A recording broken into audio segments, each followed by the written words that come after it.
በልደታ ክፍለ ከተማ ወረዳ 1 የሚገኘው ይህ መንደር ቆርቆሮ ሰፈር የሚል ስያሜ ተሰጥቶታል። ጣራና ግድግዳቸው ቆርቆሮ በቆርቆሮ ሆነው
ከባድ አድርጎታል። እዚህ አካባቢ ከ1998 ዓመተ ምህረት ለ18 ዓመት ኖረናል። ያው የኑሮ ሁኔታ እጅግ ለሰው ልጅ አይደለም እንስሳ መኖር በማይችልበት ልክ 18 ዓመትና 19 ዓመት ኖረናል እና አንደኛ ህፃናቶች አሉን። ለህፃናቶች ምቹ አይደለም። ሽንት ቤት በጋራ ነው የምንጠቀመው። አንድ ጉርጓድ ለ15 እና ለ16 ለዛውም አባወራው ማለት ነው እና ልጆች ሲጨመሩ ከዛ በላይ ነው። ለኑሮ ያው ባልኩት ልክ ምቹ አይደለም። ለህፃናቶች የመጫወቻ ቦታ የለም። ክረምት ሲመጣ ወንዙ እንቅልፍ የለንም። እኔ በተለይ መኖሪያ ያለው አጋጣሚ ወንዝ ዳርቻ ላይ ስለሆነ ሌሊት ዝናብ ሲዘንብ እጅግ በጣም እየሰጋሁኝ ነው የምኖረው ከነ ልጆቼ ማለት ነው እና በዚህ ላይ ኤሌክትሪክ ገመድ በአንድ ፖል ላይ ከ10 ምናምን ገመድ በላይ ነው ተዘርግቶ ያለው። ያ ኤሌክትሪክ በንፋስ ቢበጠስ ቤቱ ቆርቆሮ በቆርቆሮ ነው። ያ ቢወድቅ መቼም እግዚአብሔር ቸር ስለሆነ እስከዛሬ ድረስ ጠብቆን ለረጅም ዓመት በጸጋው አኑሮናል። ከልጄ ጋራ ነው የምኖረው። በቃ ምኖረው እንደዚህ በክፉ በፊት ስራ ትንሽ እንቀሳቀስ ነበር እና ሁለቱም እግሬ ኦፕሬሽን ተሰርቻለሁ። ኦፕሬሽን ሰርተው ያለው በቃ ይሄ በሁለተኛ የተሰራው ተደነዘዘ እግሬ። በቃ ከዚያንንም ቆሜ ነበር ሻይ ማሽን ላይ ሰው ማሽን ላይ የምሰራው። በቃ እድሜም በሰው ቤት ነው። ይሄ ነው ልልሽ አይደለም እንግዲህ ችግር ላይ ነው። አንድ ቀን ሳልፍልኝ አሁን ደግሞ ዝገቤ እስቲ ሀገራችንን ሰላም አድርጎ መንግስታችንንም ሰላም አድርግልን። ሁሉም ከበላይም ከበታች ያሉትም ሰላም ሆኖ ሰው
የነዋሪዎቹን የኑሮ ሁኔታ ከጎበኙ በኋላም በአጭር ጊዜ ውስጥ ወደ ተሻለ መኖሪያ እንደሚሸጋገሩ ቃል ገብተውላቸው ነበር።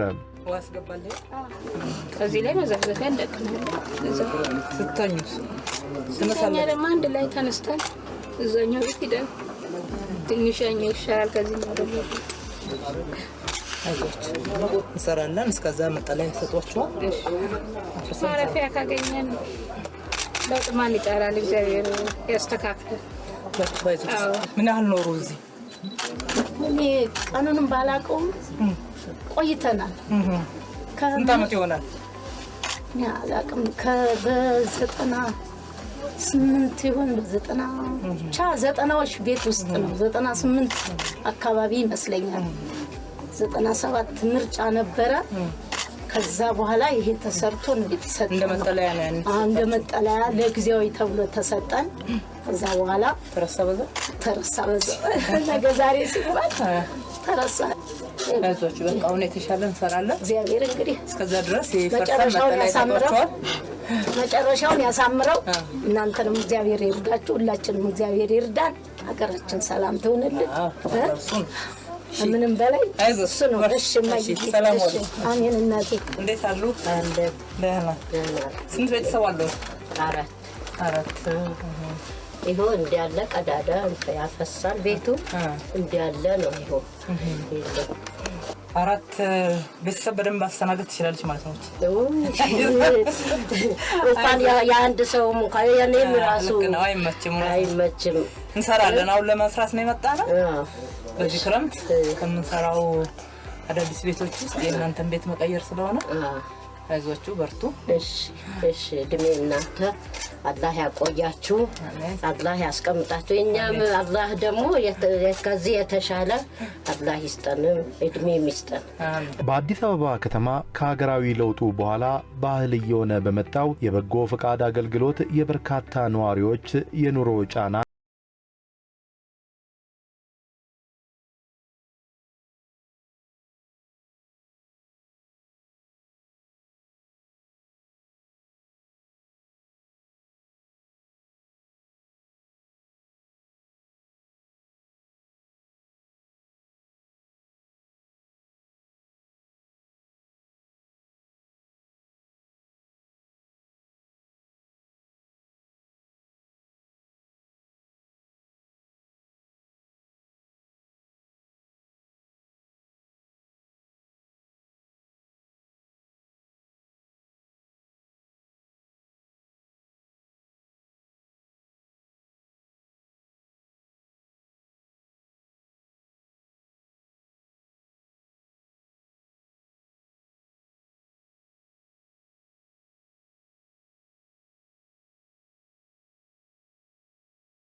ሰውን እንደ ቆሻሻ ከከተማ ውስጥ አንስቶ የማይረባ ቦታ ላይ በመወርወርና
እንዲያምንም ለማድረግም መሰረት ይጥላል።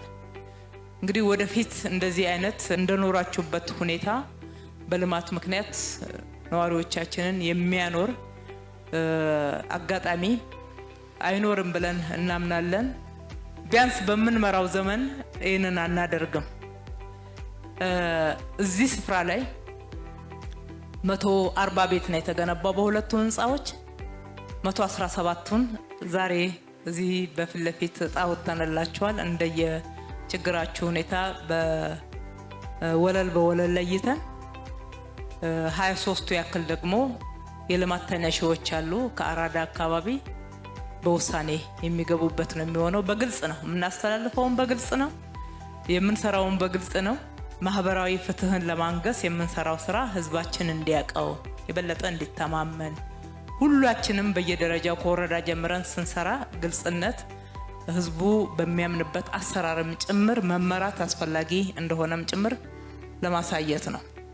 እዚህ ስፍራ ላይ የተሰራው 140 ቤት ብቻ አይደለም። የእንጀራ ማዕከል ተሰርቷል። የወንዶችና የሴቶች የውበት መጠበቂያ ፀጉር ቤት ተሰርቷል። የልብስ ስፌት ማሽኑ ተሟልቶ ዝግጁ ሆኗል። በተጨማሪ ደግሞ እዚህ ህፃናት ላላችሁ ነዋሪዎቻችን እንዲሁም ደግሞ በስራ ምክንያት እዚህ ጋር ለሚውሉ እናቶች እናት በመሆናቸው ምክንያት ከስራቸው እንዳይተጓጎሉ፣ እናቶቻቸው ሰራተኛ በመሆናቸው ምክንያት ደግሞ ህፃናት እንዳይጎዱ ይህንን እያማከልን በተቀናጀ ሁኔታ ነው መስራት የቻልነው። በእንጀራ ማዕከሉ ከዚሁ ከክፍለ ከተማ አደራጅተን አሰልጥነን ዛሬ ስራ ጀምረዋል። ለነሱ ቁልፍ ማስረከብ አላስፈለገም፣ ቦታቸውን ስለተረከቡ ፀጉር ቤት ላይና የውበት መጠበቂያዎቹ የህፃናት እንክብካቤዎች ላይ እንዲሁም የልብስ ስፌት ላይ የሚገቡት ግን የነገዋ ሴቶች ሰልጣኝ እህቶቻችን ናቸው። አቀናይተን ነው እየሰራን ያለነው። ይሄ አቀናይቶ መስራት በልማቱ ዘንድ ብቻ አይደለም፣ የልማት ኃይላትን በማቀናጀት ጭምር ነው። ባለሀብቶችን ሰብሰብ አድርገን ልደታ ላይ ማድረግ ያለብንን ስራ ስናቀርብ አንዱ የሰውን ልብ የነካና ብዙዎችን ያላቀሰ የእናንተ መንደር ነበር። በፈጣን ምላሽ የሰጠን ግን ሜድሮክ ኢንቨስትመንት ግሩፕ ነው። እናመሰግናለን። ይህ አይደለም እኔ አልጠበቅኩም። ብቻ እድሜ ከጤና የብረት መሰሶ ነው ሁላችሁ ዘርሳት ላይ ዳፍታም ሰርተ ያስተሽናልና እንጃ ቤተሰብሽ ከፍ ይበል። ራችን ሰላም ያርግልን። አሜን።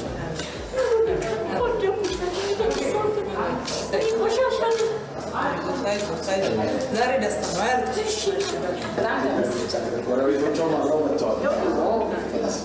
አብራችሁ ኖራችሁ አብራችሁ እዚህ ገባችሁ። ይኸው ተመስገን።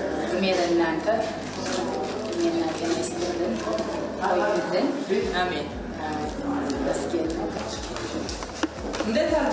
ደህና ማለት በርሱሞት ገበየው ተገበየው ይቀመጡ። ሰላም ነው? እንዴት ነው? ቤተሰብ አለ? ስንት ናቸው?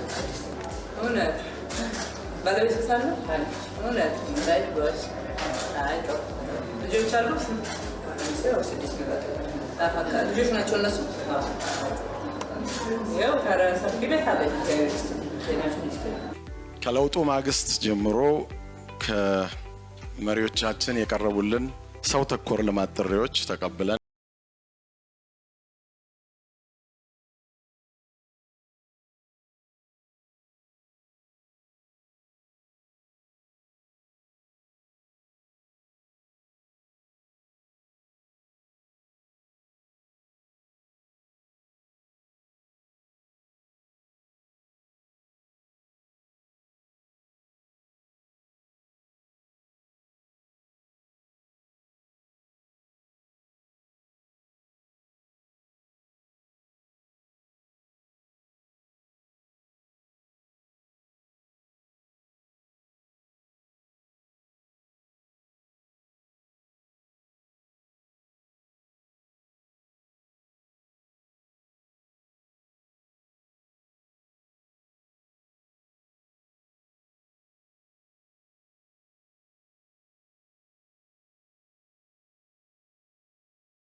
ከሞትኩበት እኔ ከወደኩና ቦታ የተነሳሁት እኔ በጣም ነው እኔ ቃላት ያጥረኛል።